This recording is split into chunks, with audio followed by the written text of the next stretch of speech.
It is time for Marry Me Monday, the fun, timely, sometimes romantic, sometimes spirited live radio program with your hosts, Sherry, Bussy, and Sam. Presented by Emerald City Jewelers, 33rd and Broadway, Quincy. It's Monday. That means it's time for Marry Me Monday. My name is Sam, alongside Sherry Bussy, owner of Emerald City Jewelers. Good morning, Sherry. Morning, Sam. Appraisals. You never think you have to do appraisals on jewelries, but sometimes it comes in handy for insurance purposes or replacement value. That's right. We do appraisals for people's jewelry if you didn't buy it from us, or retail replacement value if you did. So generally, every time you buy something from us, we'll give you a written document that tells you what it would cost to replace that piece of jewelry. That can be given to your insurance agent, and that way, if you do lose it, you've got some way to get it back again. That's one of the nice things about having an appraisal. So often, people think that because they didn't buy it from me that they can't do anything about it, but that's not the case. We can do an appraisal up for an insurance value, and then you can insure it. So if you do lose a stone, or if you do need repair work done on it, the insurance would cover it. So many people say, I'm afraid I'll lose it. I don't wear it because I'm afraid I'll lose it. Well, I'm like, insure it and wear it. Make sure you come in every 6 months and make sure the clasp is still good and the loop on the pendant bail isn't worn through on the chain, because you have to think about maintaining your jewelry too and being responsible with it. But oftentimes chains wear out and they can be repaired, but you just need to keep up on it. And this is any piece of jewelry,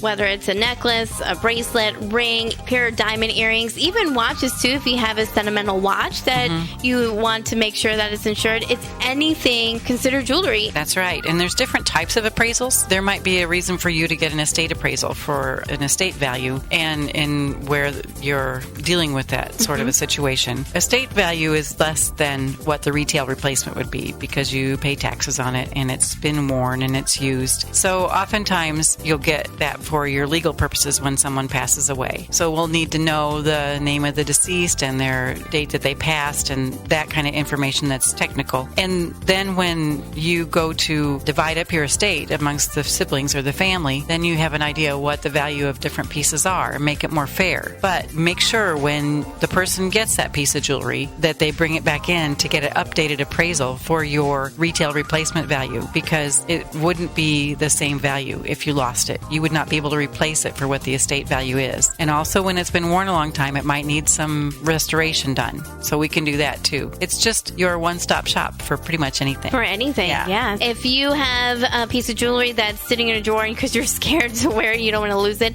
get it appraised at Emerald City Jewelers. Whether you purchase it there or not, they will appraise it. And Sherry, if anyone has any additional questions, where can they call to get those questions answered? Well, just call Emerald City Jewelers at 217-222-8896. You can also text that number, send us an email. We've got all kinds of different ways you can get in touch with us at emeraldcityjewelers.com. Awesome. Sherry, thank you so much. We'll talk to you next week. All right, thank you. That's it for this week's edition of Marry Me Monday, presented by Emerald City Jewelers. Join us next week, Monday at 7:25 a.m. for another exciting edition. That's Marry Me Monday. Celebrate your love.